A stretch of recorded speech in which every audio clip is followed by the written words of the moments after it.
And thank you, Madam Chair. And I'm just confused. There's nothing in the bill that says we can't talk to them, right? There's nothing in the bill that says we can't talk to them.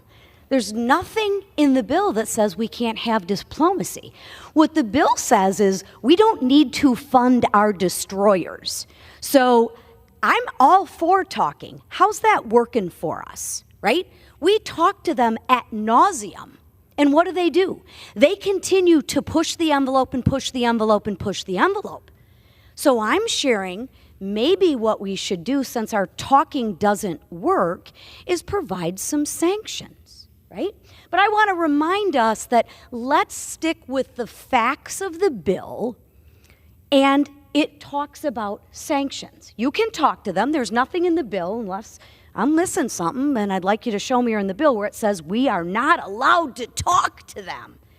Okay? Stop with the fear-mongering. Let's stick with the basics. I rise today to stress the need for the Stop the CCP Act.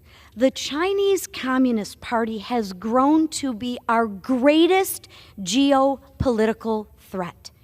Chinese dictator Xi Jinping and the Central Committee of the CCP are working to turn the People's Republic of China into the dominant world superpower. Meanwhile, the Biden-Harris administration stands by and continues to cozy up with Xi Jinping. The CCP has shown us they will do anything to achieve global supremacy. Xi and his Central Committee have crushed Hong Kong's democracy. They have threatened to push the world into war over the free and democratic island nation of Taiwan. And Xi has authorized the enslavement and genocide of the Uyghurs within his own country. Recently, the CCP has used their navy to ram other vessels into the South China Sea to intimidate neighboring nations. How's the talking going? And today, the talking has gone so well, and the strategy of diplomacy has gone so well, that the CCP launched an ICBM into the Pacific Ocean. Maybe we should just call them and say, hey, just don't do that anymore, because they respond so well to that. For far too long, these atrocities and aggression have gone unchecked and without consequence. Well, I say not anymore. Congress and the United States must send a message that the deliberate disregard for human rights, international norms, and blatant bullying will no longer be tolerated. And I wish words would work, but they don't. They haven't. Let me remind everyone who may be skeptical about the Chinese Communist Party's intentions. Nothing happens in China without the approval of Xi Jinping and the Central Committee of the CCP. Nothing.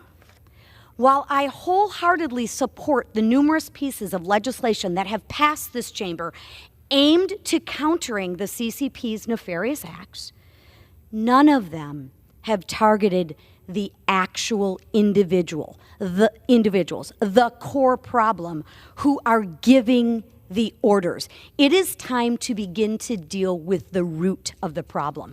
The Stop CCP Act places significant sanctions on Xi Jinping and members of his Central Committee in response to their decades of aggression, human rights abuse, and outright threats to democracies around the world.